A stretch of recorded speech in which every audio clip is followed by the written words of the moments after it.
Hey guys, Adam Lobo here from Adam Lobo TV. So Redmi is and always have been known for releasing phones that give you the best bang for the buck, and their Redmi Note 10 5G is no different. So in this video, I'll be unboxing and giving you my first impressions of the phone. So keep watching.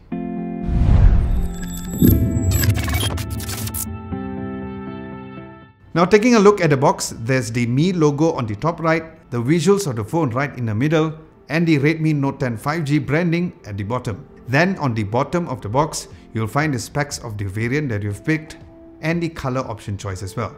Opening the box reveals another smaller box which contains the SIM ejector pin, the user guide, and the clear phone case. Then you'll find the phone itself. Underneath there's the USB-A to USB-C cable and also an 18-watt fast charger.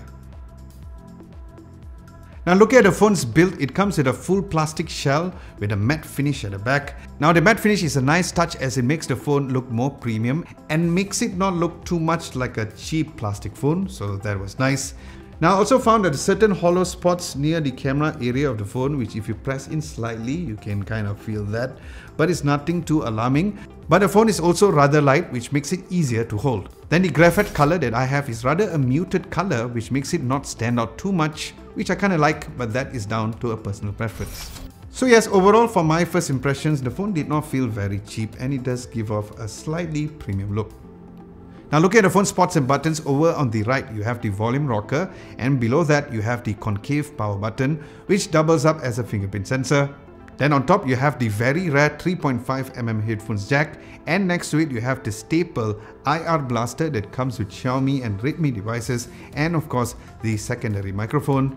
On the left you have the SIM card slot which has one SIM card tray and one hybrid slot that accepts second SIM or a micro SD card. Then looking down below you have the main microphone, the USB-C charging port, and also the speaker grill. Now looking at the phone's display, the phone has a 6.5-inch 1080p by 2400 pixels, which is an IPS LCD 90Hz panel, which in 2021 is bare minimum for a mid-range smartphone. Now upon my first impressions, the display did look good, with not the best but a very decent viewing angle, and watching content was no issue for me at all.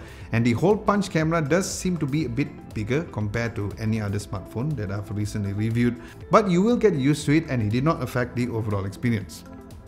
Now in terms of the phone's camera, it comes with a triple camera setup, but really it's just one useful camera in my opinion, where it had a 48MP f1.8 26mm wide lens, a 2MP f2.4 macro lens, and a 2MP f2.4 depth camera. So with this, I feel that Redmi should have at least an ultra wide angle camera within the setup, at most a telephoto lens, because most phones within this price range does come equipped with one. So this does not make sense on why they left it out in my opinion.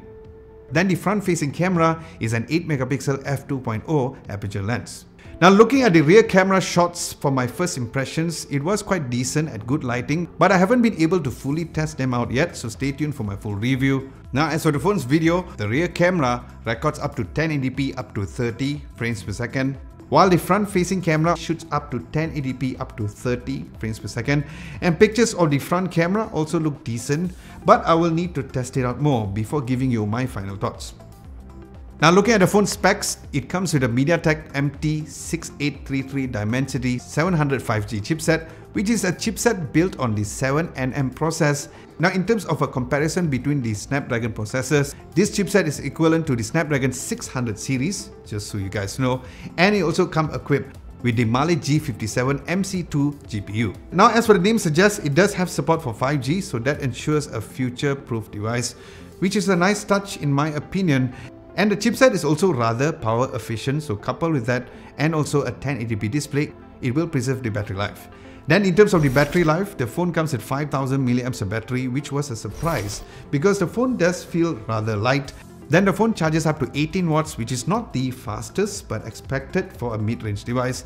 Then the big battery and the power efficient chips should provide you some great battery life, so I'm excited to test that out as well. Then in terms of software, the phone comes pre-installed with MIUI 12 on top of Android 11. Now the MIUI 12 has been quite a buggy experience on other smartphones, but so far it has been okay with the 90Hz display where the phone ran smoothly and I had no frame drops or any hiccups whatsoever. But at this moment in time, the only problem that I faced was with Netflix, where I was asked to update the app and there was a message which says that Netflix is no longer compatible with the device. So I hope that Xiaomi fixed this issue in a software update.